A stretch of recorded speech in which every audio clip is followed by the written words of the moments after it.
You ever walk into a room and immediately regret not wearing armor? Not actual armor, of course. I mean the kind that lets words bounce off, the kind that protects your pride when your own family treats you like you wandered in from the wrong side of the tracks. My name's Luca. I'm 34, work in commercial real estate, and according to my cousin Logan, I'm the designated embarrassment of the family. Not because I've done anything wrong. Not because I'm some tragic case. Just because I don't play the game the way they want me to. And I guess, in a family like mine, that's reason enough to look down on someone. The thing about being born into a wealthy family, and I mean generational wealth, gated driveways, and vacation homes in 3 time zones, is that the rules are unspoken, but strictly enforced. Show up clean-shaven, or tailored suits, drive something European, and for the love of God, never mention work unless it's about how tired your assistant is. I wasn't raised poor, but after my dad died when I was 15, everything shifted. My mom, who was never exactly part of the inner circle, moved us out of the family compound and into a modest townhouse across town. No more trust fund deposits, no more catered dinners. It was like being cut off from a life that was never really mine to begin with. And honestly, I didn't miss it. I learned to work, built myself back up. But in my family's eyes, once you fall, you're never allowed to forget it.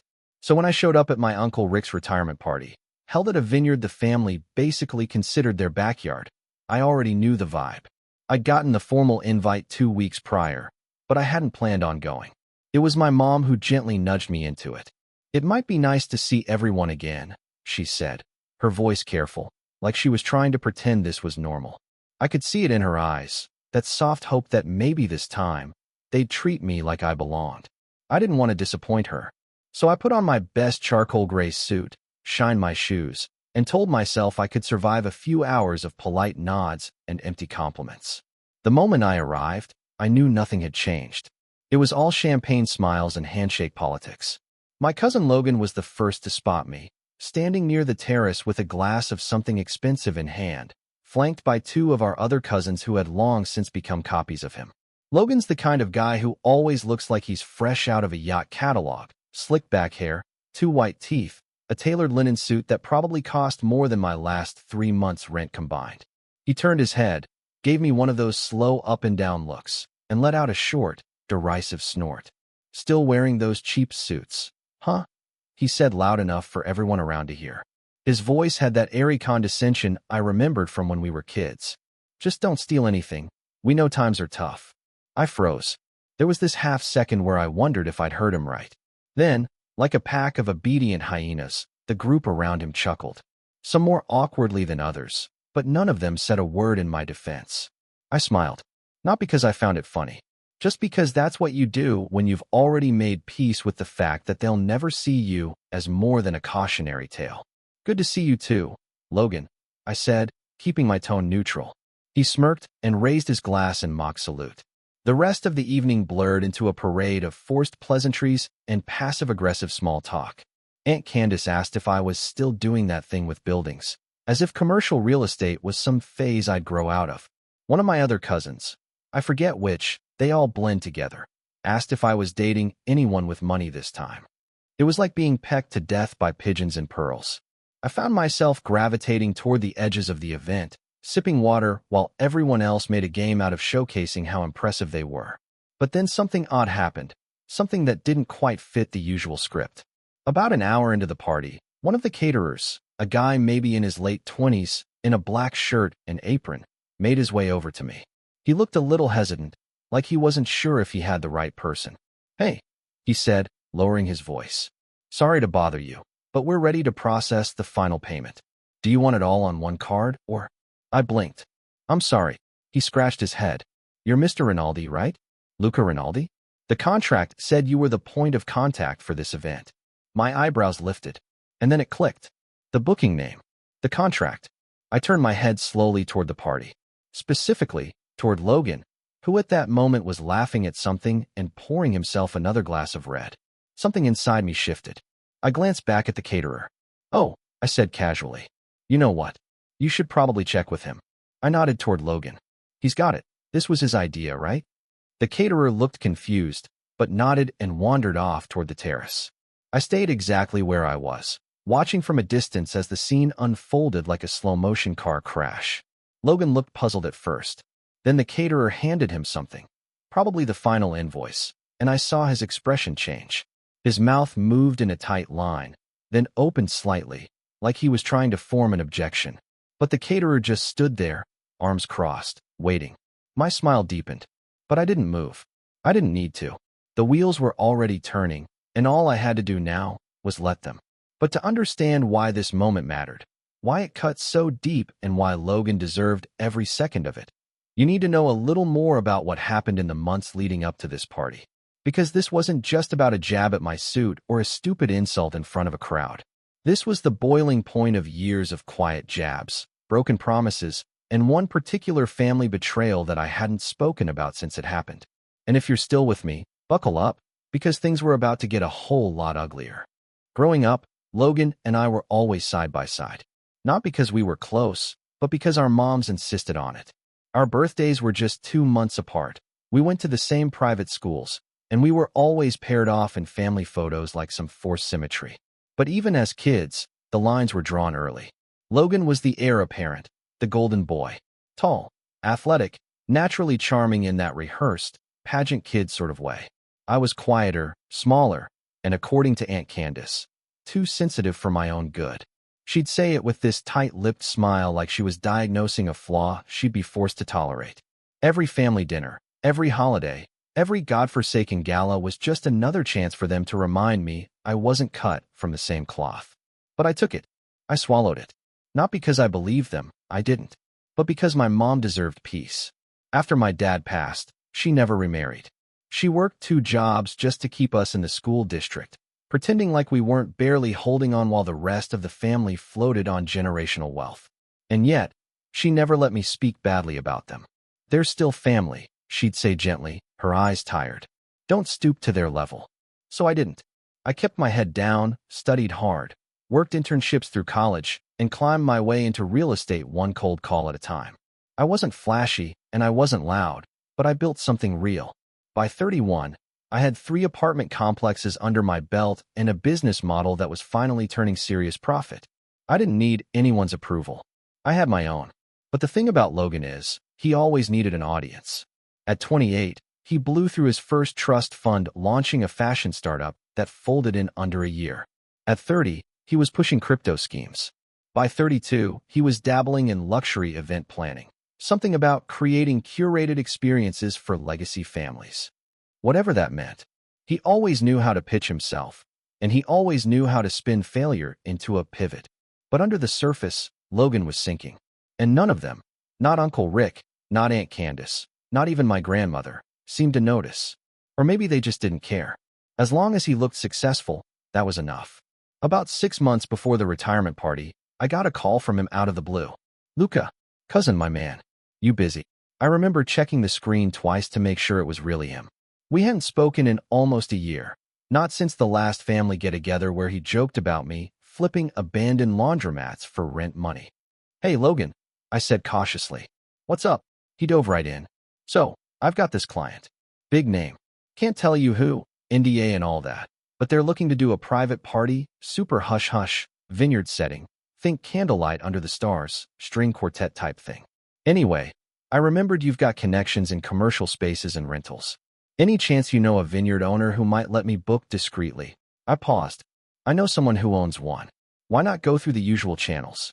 He laughed, that practiced, performative chuckle that always rubbed me the wrong way. "Oh, come on. You know how it is. You try to book through the front desk, and suddenly it's corporate rates and 10 forms. You've got that pull, man. You're legit. I just need a little help on the booking end. I'll handle everything else." I should have said no. Every part of me knew better. But a small part of me, maybe the one that still believed in some version of family loyalty, agreed. I called an old client who owned a vineyard about 40 minutes out of town. Quiet, beautiful place. I vouched for Logan, got him a discounted rate, and even looped in the catering company I'd worked with during a previous project. They trusted me, and I lent him that trust freely.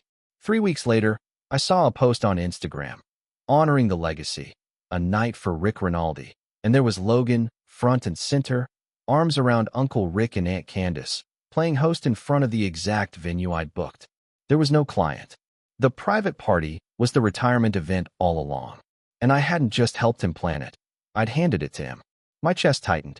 I scrolled through the pictures, elegant lanterns, custom table settings, string lights laced through the trees. It looked perfect, and Logan took credit for all of it. He never even invited me. I didn't say anything. Not to him. Not to my mom. Not even when my aunt posted some passive-aggressive comment about how family always comes through for each other, especially the ones who know how to throw a real party. I stayed quiet. Again, like I always had. But then came the text. Hey Luca, quick thing. I told the vineyard and caterers you'd finalize the payment. They said it could be done on site. Just easier since it was all in your name anyway. You're the best, man. Drinks on me next time. I stared at it. For a long time. Like I couldn't quite believe what I was seeing. He hadn't just used me. He was trying to stick me with the bill. I typed and deleted 3 different responses. My hands were shaking. Not with rage, exactly, but with something worse. That cold, sinking realization that this wasn't just Logan being careless or self-absorbed. This was deliberate. Planned. He thought I'd just take it. Like always. But something in me snapped. Not loudly. Not dramatically. It was quiet, internal. The kind of snap you don't hear until everything's already shifted. I didn't reply to the text. I didn't confront him. I just started making calls. First to the vineyard owner, who confirmed everything. Yeah, Logan said you were handling the finances. Seemed like a family favor kind of thing. Then to the caterer. He said you two were business partners. We even gave him the referral discount because of you. It all added up. So I made one more call, to the caterer, and told him to bring the final invoice to the event. In person. Make sure payment was handled on site. He agreed. No problem, he said. We'll bring the paperwork directly to you. And that's how I ended up back at the vineyard on a sunny Saturday afternoon, in my cheap, charcoal suit, playing the part of quiet, harmless cousin one last time. I mingled. I smiled. I took every passive insult with the same calm expression I'd practiced for years. And when Logan made that comment, loud and snide, surrounded by people who didn't know me, or worse, pretended not to, I didn't bite. I didn't flinch. I just waited. And when the caterer pulled me aside an hour later, I played my part beautifully. I pointed at Logan, smiled, and stepped back into the crowd. Watching. His face when he saw the invoice? That was just the start. But this wasn't just about the party. That's what you need to understand. This wasn't about $7,200, or a jab about my suit, or even the fake smiles at family dinners. This was about something deeper. Something that had been brewing since we were teenagers. Since the day I turned 18 and my grandfather, the patriarch of the Rinaldi family, called me into his study for a meeting I've never spoken about. Not to Logan. Not to my mom. Not to anyone. That meeting changed everything. And now, years later, with Logan oblivious and everyone else still stuck in the same loop of favoritism and polite cruelty, I finally had all the pieces I needed. Because while Logan thought he'd outplayed me with a party, he had no idea what was coming next. There was a time when I thought being quiet meant being weak. Not in a dramatic, cinematic way. Just in that subtle, suffocating way where silence feels like surrender. Like maybe if I just stayed out of the way, kept my head down, didn't argue, didn't push back, maybe they'd stop seeing me as a disappointment. Maybe they'd see the work I was doing. Maybe they'd let me in. But when you grow up in a family like mine, silence doesn't earn you respect. It gets mistaken for permission. That night, after Logan got hit with the $7,200 catering bill, I left without saying goodbye. No grand speech. No confrontation. I just walked to my car, a sensible gray sedan parked between 2 imported SUVs, and sat behind the wheel for a long time, watching my own hands on the steering wheel. They weren't shaking. I wasn't angry. I was done. For weeks after the party, no one said a word. Not Logan. Not Aunt Candace. Not even Uncle Rick. They all just moved on, like it hadn't happened. Like I hadn't been humiliated in front of them. Like Logan hadn't tried to saddle me with a 4-figure bill. Like they hadn't laughed. But that's what families like mine do. They rewrite the narrative so quickly it makes your head spin. Deny, deflect, distract. And in the silence that followed, I started thinking back to that meeting with my grandfather. The one I'd buried for years. It was on my 18th birthday. I was wearing a dress shirt that didn't quite fit, and trying not to sweat through the back. My mom had driven me out to the estate at my grandfather's request. She didn't know what it was about. Neither did I. His study smelled like leather and old books. He didn't smile when I walked in, just nodded at the chair across from his desk. "I'll be blunt," he said. "You're not like the others."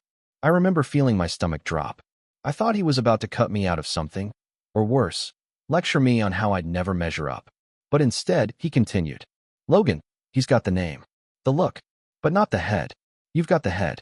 I've watched you, Luca. You listen, you pay attention, and most importantly, you don't speak just to hear yourself talk." I didn't know what to say.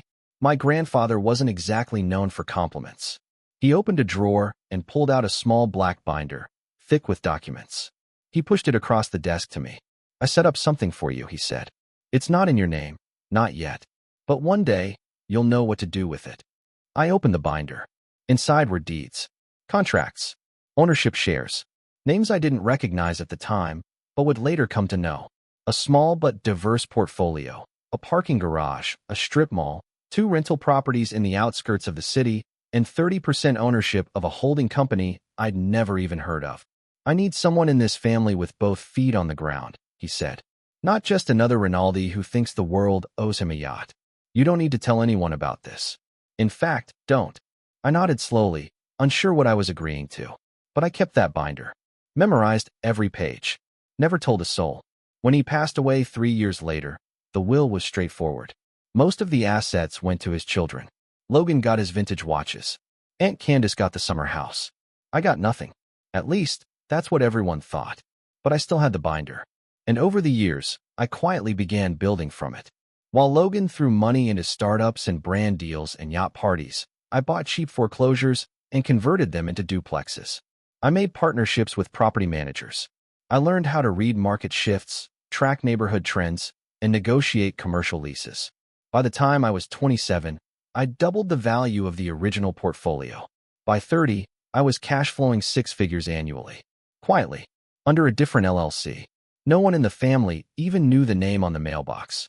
But I never used that success to fight back. Not really. I kept showing up to family functions in my off-the-rack suits, letting them believe I was scraping by.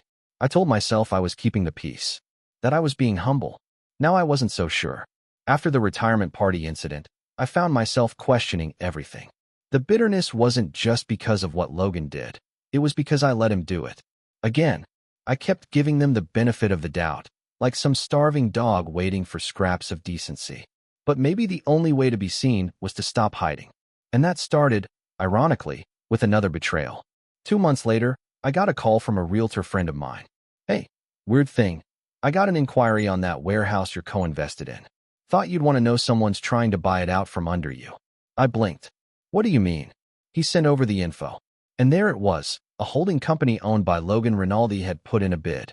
A lowball offer, but serious enough to trigger negotiations. They thought I was just another absentee investor. I stared at the file in disbelief. He was trying to buy one of my properties, without knowing it was mine.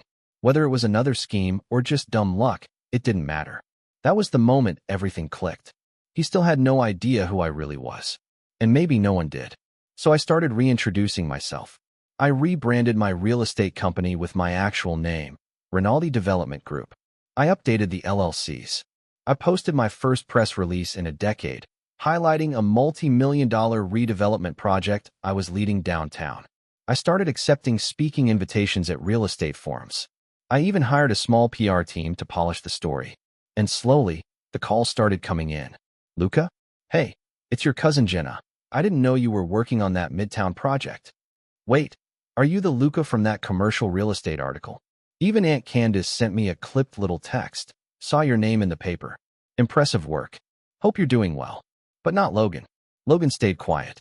Until the next family gathering. It was my grandmother's 80th birthday. A big deal in the Rinaldi clan. Full formal dinner, speeches, photos, the whole 9 yards. I hadn't planned on attending. But then I saw the seating chart and noticed something funny. Logan had given a speech slot to himself. Not Grandma. Not Uncle Rick. Just himself. That decided it for me. I showed up 10 minutes before the event started. Same suit. Same calm expression. But something was different this time. When Logan saw me walk in, his smirk faltered for a split second. Just enough to notice. Then he put it back on like a mask. "Well, look who actually RSVP'd," he said, clapping me on the shoulder. Didn't expect you to show your face after that little mix-up with the catering. All good though, no hard feelings. He said it loud enough for people to hear, always playing the room. But this time, I smiled differently. No hard feelings, I said. In fact, I should be thanking you. That night pushed me to reevaluate a few things. He blinked. Oh yeah. I nodded. Yeah. Like how important it is to actually know who you're doing business with. He tilted his head, confused. But before he could ask more, someone called him away for a toast. And I just stood there, sipping my drink, waiting, watching. Because what he didn't know, what no one knew yet, was that I'd just submitted an acquisition offer on one of his last remaining companies. Not through my name. Not directly, but through one of my subsidiaries. And I had a plan. A quiet, methodical plan.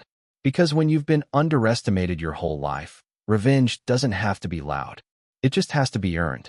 And trust me, I've been earning this one for years. If there's one thing I learned from watching Logan over the years, it's that when someone builds their entire identity on appearances, the best way to take them down is to let them talk. They always reveal too much. Always reach too far. Always leave the blinds open just a crack. And now that I had something to lose, not just assets, but presence, visibility, a growing name in the real estate world, I started noticing just how sloppily Logan moved through the industry he pretended to understand. His companies changed names every year. He swapped investors like cufflinks. He made big promises with no structure underneath, like a house built on sugar cubes. It would all collapse the second it got wet. I just needed to turn on the rain. But I didn't want chaos. I wanted elegance. Strategy. I didn't want to blow up his life in a week. I wanted to set the dominoes so that by the time the last one fell, he'd be sitting in the wreckage wondering how he hadn't seen it coming. Wondering how I'd done it while smiling across the dinner table. Because Logan had humiliated me publicly. At family events. At business functions. Online. For years. But I had something now that he didn't. Time. Influence. And a memory like a filing cabinet. It started with that company he tried to buy one of my warehouses through, Indigo Vision Concepts, LLC. Sounded like something out of a failed pitch deck. I had my attorney run a deeper dive. Turns out it was tied to a shell corp in Delaware, which was tied to a business fund partially owned by Logan's former college roommate.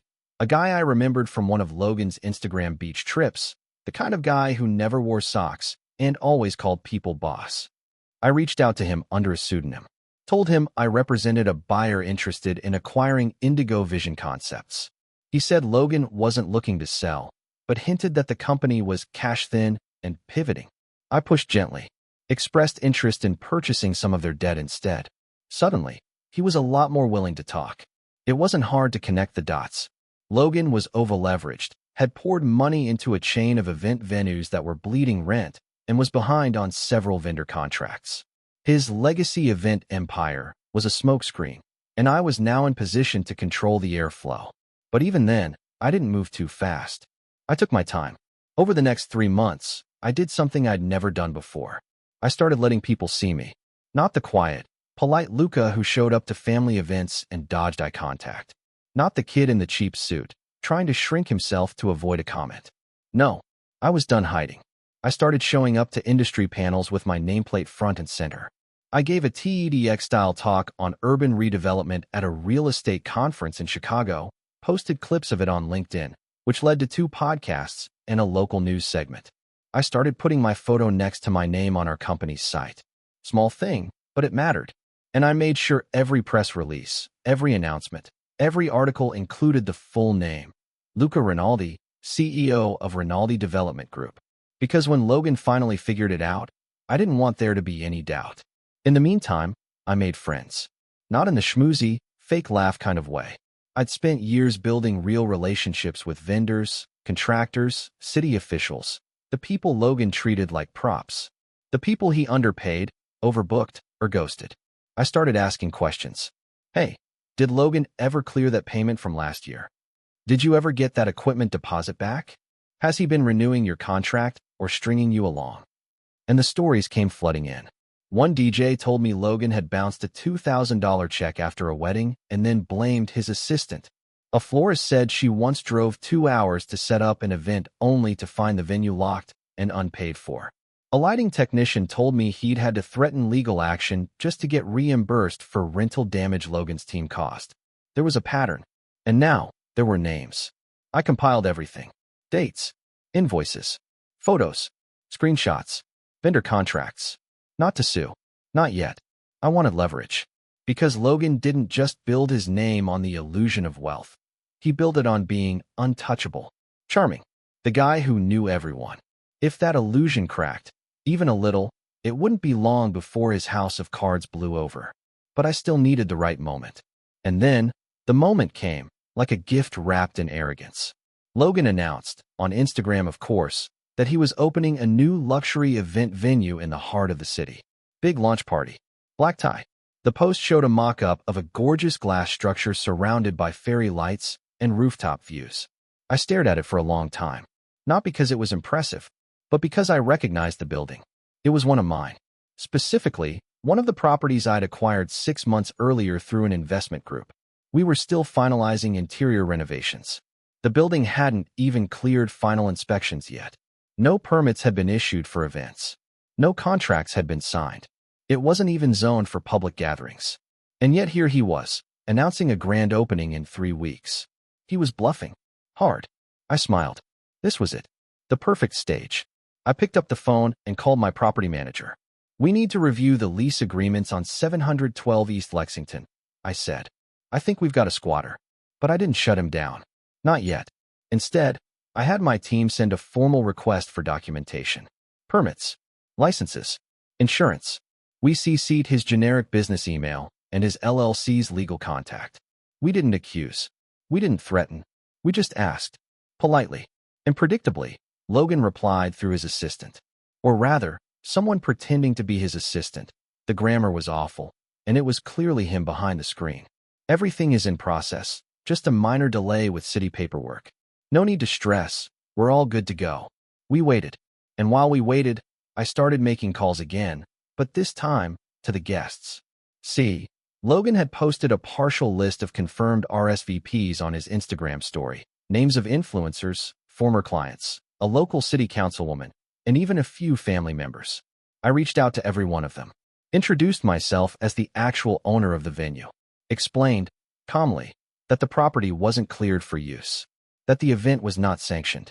That anyone who showed up could potentially be liable if something went wrong. Most of them backed out immediately. One influencer even made a vague tweet about shady event organizers playing fast and loose with permits. Logan didn't know it yet, but the pillars were starting to shake. Then, a week before the grand opening, I scheduled a walkthrough with city inspectors. On the same day Logan's team was supposed to do their tech rehearsal. It wasn't illegal. It was just inconvenient. And when the inspectors found unpermitted lighting rigs, exposed cables, and no emergency exit plan, they issued a temporary cease and desist. Nothing permanent. Just enough to cancel the event. And finally, Logan called me. No assistant. No fake email. Just him. I let it go to voicemail. Twice. On the third try, I picked up. Luca, he said, his voice brittle. Hey man. Listen, I think there's been some kind of mix-up with your team. I didn't realize there was an ownership overlap on the Lexington property. No big deal though, we can sort it out. I said nothing. He kept going. Look, I know we've had our bumps, but I've always respected your hustle. Seriously, you're a quiet killer, man. Super inspiring. And I'm actually thinking, maybe we partner on this? Bring you in, make it official. You can get a cut of the venue profits, and I'll. Logan, I said calmly. I already own it. Silence. Then what? I own the building. I own the permits. I own the name. The lease you forged? No. The invoices you sent to vendors? Fraudulent. The grand opening? Cancelled. He started to speak, but I wasn't done. I've got 3 years' worth of complaints from vendors you stiffed, contracts you broke, and clients you lied to. I've got invoices, recordings, emails. I even know about the silent investor you never paid back. The one who's thinking about going to the press. Luca, he said, voice sharp now. What do you want? I smiled. Nothing. Yet. Then I hung up. Because the best part of setting the stage is knowing exactly when to walk off it. But the final act? That was still coming. And Logan had no idea what was waiting in the wings. I didn't hear from Logan for weeks after I hung up on him. No calls, no emails, not even a half-hearted attempt to guilt-trip me through our grandmother. The silence wasn't peace, it was strategy. I could feel it. He was scrambling behind the scenes, trying to hold things together. Probably calling in favors, sending apology baskets, maybe even trying to rebrand again. That was always his move when the walls started closing in. Disappear, repaint the same house, and hope no one noticed the cracks in the foundation. But this time, I had the blueprint. And I wasn't interested in letting him rebuild. Because this wasn't just about humiliation anymore. It wasn't about the cheap suit comments or the snide remarks at family parties. This was about years of Logan stepping on people like me, the quiet ones, the careful ones, while smiling for the camera. This was about watching my mother cry after a dinner where Aunt Candace accidentally left her name off the seating chart.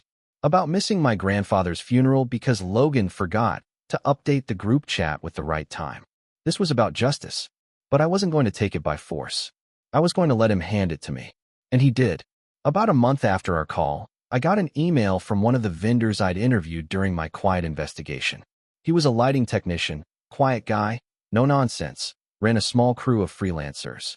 He told me Logan had stiffed him on a $9,000 contract for a wedding back in March. Said he was waiting on payment from the client. The guy wrote. Eventually, just stopped answering. I asked for documentation. He sent me the invoice, email chain, and text screenshots. Clear as day. Then he added, almost as an afterthought, funny thing is, he used the Rinaldi family name in the pitch deck. Said his cousin owned half the city.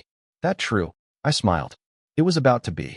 I forwarded the invoice to my attorney and had him draft a formal letter of intent to file a lien against Logan's event company, Alive Venues Incorporated, on the grounds of unpaid subcontractor work. The company's assets? Minimal. But they had one thing of value, the trademark and brand registration. We filed the lien. 3 days later, Logan called. He didn't sound angry this time. He sounded tired. Luca, can we talk? He said. Like actually talk. I met him at a quiet coffee shop in Midtown. Neutral ground. He showed up in dark sunglasses and a blazer that looked like it hadn't been steamed in weeks. He slid into the seat across from me and didn't say anything for a long time. Finally, he spoke. I'm bleeding, man. I sipped my coffee. He looked around like someone might be recording him. I messed up. Okay, you were right. About everything. The permits. The vendors. The accounts. I'm tapped out. I had to sell the beach condo just to cover July. I raised an eyebrow. The one in Malibu? He nodded, staring down at his coffee. Why are you telling me this? I asked. Because you've got leverage, he said. And because I think we can fix this. Together. I almost laughed. Even now, he thought we were on the same level. You want me to help you clean this up? He nodded. We partner. Officially. Merge Alive into your group. I'll be the face, you handle the business. Rinaldi Events, legacy brand. Full family alignment. It'll work. You're the only one I trust. The only one he trusted. That was rich. I let the silence stretch. Then I said, let me think about it. And I did. For exactly 72 hours. Then I made the final move. I sent his assistant, or whoever was checking his inbox, a contract. A clean, simple buyout agreement. $1. Logan would retain zero ownership, zero decision-making power, and would be barred from starting any event or venue-based company in the state for the next 5 years. We'd assume his debts, but in return, we'd own the Alive brand, the client list, the website, and all digital assets. I expected him to fight it. Rage. Threaten. Instead, the signed agreement came back within 48 hours. The moment I opened the file and saw his e-signature, a strange feeling washed over me. It wasn't triumph. Not exactly. It was relief. It was done. The dominoes had all fallen. Over the next 3 weeks, we dismantled Alive from the inside. My team combed through every client contract, vendor deal, and unpaid invoice. We cleaned up what was salvageable and absorbed the rest. I reached out personally to every vendor Logan had burned, repaid what we could, negotiated terms for the rest. Word spread quickly. And the funny thing? When people realized Logan was no longer involved, they came back. One of the city's most sought-after wedding planners booked 3 events with us. A corporate client who'd blacklisted Alive after a scheduling disaster in 2023 sent us a 6-figure proposal. Our reputation, mine, soared. But Logan? He vanished. Rumors trickled through the family grapevine. That he'd moved in with a girlfriend. That he was consulting on a startup. That he was taking time to reflect. No one asked me what happened. No one mentioned the buyout. Not even Aunt Candace. But the next time we were all in the same room. Thanksgiving dinner, Rinaldi estate, long table under chandeliers. Logan was quiet. He sat 2 seats away from me. Didn't make a single snide remark. Didn't crack a single joke about suits or salaries. At one point, he tried to make eye contact. I didn't return it.